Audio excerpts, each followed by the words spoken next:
Assalamualaikum warahmatullahi wabarakatuh. Keluarga Sepet akan menampilkan video bagaimana mencari solusi dimana saat ini akar pakis sebagai media tanam tumbuhan terutama anggrek itu sudah sangat memprihatinkan karena harus merusak alam. Nah, di sini saya akan membuat kegiatan berkaitan dengan manfaat ini limbah kelapa. Limbah kelapa ini sangat melimpah ya, terhambur di mana-mana. Di sini saya akan mencoba membuat kegiatan yang berkaitan dengan pemanfaatan limbah kulit kelapa untuk berbagai jenis kegiatan pertanian. Ini salah satunya adalah media tanam anggrek. Media tanam anggrek ini untuk di daerah Jawa, Kalimantan, Sulawesi ini sudah sangat familiar ya. Biasa mereka sebut dengan istilah atau nama pot kawul atau pot sabut kelapa.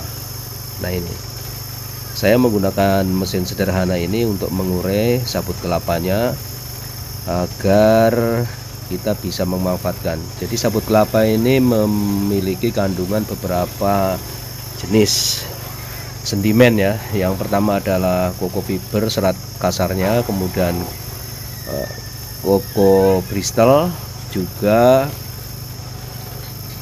koko moss, juga mengandung kokopit. Nah, ini harus kita urai, harus kita pisahkan dengan menggunakan alat atau mesin yang sangat sederhana. Nah, mesin ini membuat sendiri teman-teman.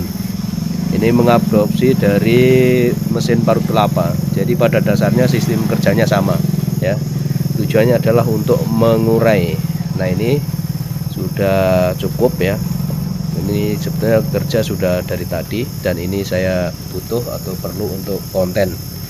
Jadi dengan judul memanfaatkan limbah kelapa untuk mencarikan solusi, yaitu pengganti akar pakis ya yang selalu diburu dan sangat memperhatikan kondisinya saat ini. Nah, ini cara menguraikannya. Sebelumnya tadi ya, di video tadi di awal, yaitu direndam dulu di kolam, boleh kolam terpal, kolam plastik ataupun bak semen. Saya menggunakan kolam terpal teman-teman. Nah, ini hasilnya seperti ini ya. Ini setelah diurai seperti ini. Nah, kemudian saya akan ayak selanjutnya ya. Ini diayak ini supaya terpisah ya dari serabut halusnya dan kasarnya, juga kokopitnya supaya terpisah. Cukup mudah ya, ini tinggal mengayak saja, digerak-gerakkan, digosok-gosokkan, maka akan terpisah, yaitu antara kokomosnya. Kalau kokomos itu serabut yang paling halus ya, biasa untuk menanam seedling, untuk bibit atau anakan dari tanaman anggrek. Nah, kokopitnya digunakan untuk media tanam baik hidroponik maupun tanaman sayuran lainnya. Nah, ini digosok-gosok terus sampai terpisah ya. Jadi yang jatuh dari ayakan ini adalah kokomos dan kokopit, kemudian yang di atas ini adalah koko fiber dan koko kristal. Nah, ini hasil pengayakannya. Ini sudah terpisah ya. Ini namanya koko fiber. Nah, ini koko fiber saya gunakan untuk membuat media tanam anggrek. Nah, ini cara membuatnya seperti ini. Saya menggunakan cetakan berupa paralon ini supaya mudah ya cara kita membuatnya. Jadi dengan cetakan ini kita lebih cepat memproduksi pot anggreknya. Jadi kerangka ram kawat anti karat yang sudah dibentuk sedemikian rupa, kemudian kita masukkan dalam cetakan dan selanjutnya diisi dengan koko fiber ya. Kita masukkan dan ini harus betul-betul padat ya. Ini harus padat sekali ya. Tekan terus padat, karena apa? Semakin padat kandungan koko fiber, maka akar dari tumbuhan anggrek ini akan semakin bagus karena akarnya akan semakin maksimal ya, sehingga tidak mudah kekeringan. Ya, memang harus betul-betul padat ya. Dengan menggunakan cetakan ini kita bisa mengukur kepadatannya. Tapi kalau tidak menggunakan cetakan bisa kemungkinan akan jebol ya kawatnya ya.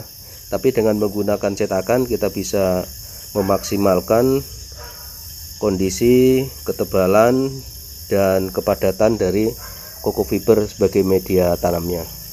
Untuk saat ini saya sebetulnya bisa mencetak koko fiber yang tidak menggunakan kawat lagi, tapi belum saya produksi secara massal ya. Jadi kalau pot anggrek yang tidak menggunakan kawat itu berarti memang sudah 100% organik. Tapi ini saya masih menggunakan kerangka kawat ya. Dan karena ada bahan lain sehingga tidak bisa disebut sebagai pot organik karena masih menggunakan kawat dan alat lain. Nah, ini dipadatkan terus sampai padat sekali, sampai penuh ya, memenuhi ruang atau lingkaran kerangka kawatnya. Nah, ini ditusuk-tusuk menggunakan kayu ini ya, supaya betul-betul padat.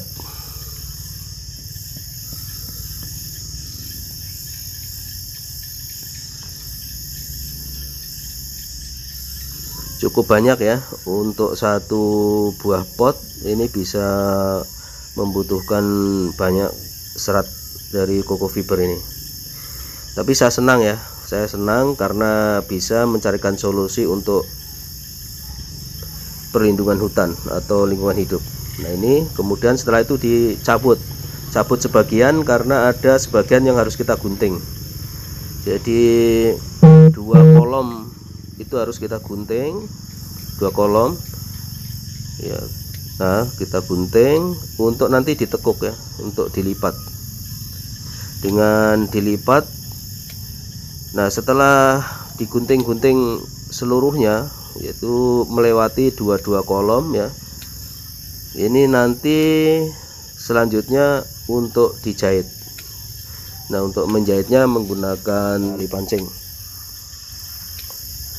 tali sol sepatu juga bisa, tapi saya lebih mudah menggunakan tali pancing. Nah, setelah digunting penuh, kemudian kita kontrol lagi sampai memang betul-betul penuh. Kemudian kalau sudah cukup kita lipat ke dalam. Tadi yang digunting tadi kita lipat ya. Kita lipat, nah, seperti ini.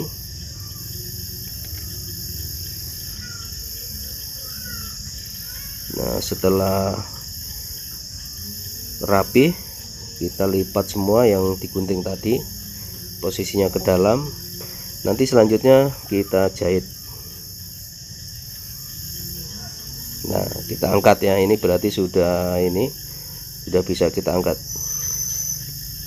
Nah, oke, ini sudah terisi dan setengah jadi ya, tinggal merapikan dengan jahitan seperti ini. Nah, ini sudah masuk tahap finishing ya, ini sudah masuk tahap finishing. Terus dijahit sampai rapi, sampai selesai.